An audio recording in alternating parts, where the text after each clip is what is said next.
आज का उन्वान है हौसला। नवंबर का महीना था और रात के तकरीबन 12 बजे का वक्त। तालिब इल्म अपने कमरे में सो रहा था। इसकी चारपाई के पास शेल्फ में मुजल्लद किताबें रखी हुई थी। तालिब इल्म ने नींद की हालत में करवट ली और इसका हाथ शेल्फ पर चला गया। अचानक वो एक चीख के साथ उठ बैठा। देखा तो हाथ की उंगली में दांत घसने का निशान था और खून बह रहा था। मुझे सांप ने काट लिया, वो चिल्लाया और कमरे के बाहर निकल आया। इसकी आवाज़ सुनकर करीब के कमरों के लड़के भी जमा हो गए। इस वक्त तालिब इल्म का जिस्म पसीने से तर था और वो थर थर कांप रहा था। दहशत का ये आलम था कि एक शख्स ने इलाज की गर्ज से नीम की पत्तियां ला कर दी तो वो बेतकल्लुफ़ इन पत्तियों को खा गया और उसे कड़वेपन का एहसास तक नहीं हुआ। वहाँ एक तालिब इल्म और था जिसका पूरा ख़ानदान तबीबों का था। इसने आकर तालिब इल्म का हाथ देखा, इसके ज़ख्म पर नज़र डाली। दांत तो ज़रूर धंसे हैं मगर ये दांत, इतना कहकर वो खामोश हो गया। इसके बाद इसने एक डंडा लिया और कमरे में रोशनी करके इसको अंदर से बंद कर लिया। जो लोग कमरे के बाहर खड़े थे इन्होंने अंदर से डंडा पीटने की आवाज़ सुनी तो इन्होंने समझा कि वो सांप को मार रहा है।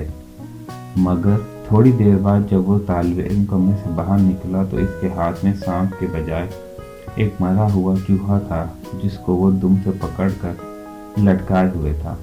देखो, ये थी वो चीज़ जिसने तुम्हें काटा है।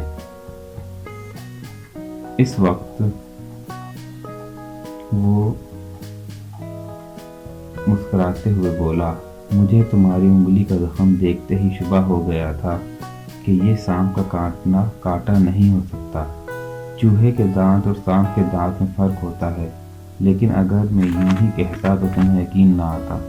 इसलिए मैंने चाहा कि पहले चूहे को पकड़ कर मार दूं और उसके बाद तुम्हें बताऊं कि हकीकत क्या है। ये बातें सुनकर और मरा हुआ चूहा देखकर एकाएक तालिब इल्म उठ बैठा। अब वो बिल्कुल अच्छा था।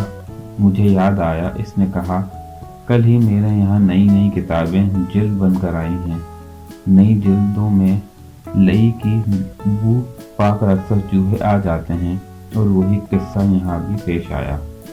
वही तालिब इल्म जिस पर चंद मिनट पहले मौत की बदहवासी तारी थी, अब बिल्कुल हशाश बशाश अपने साथियों से बातें कर रहा था। हालांकि इसका कोई इलाज नहीं किया गया था।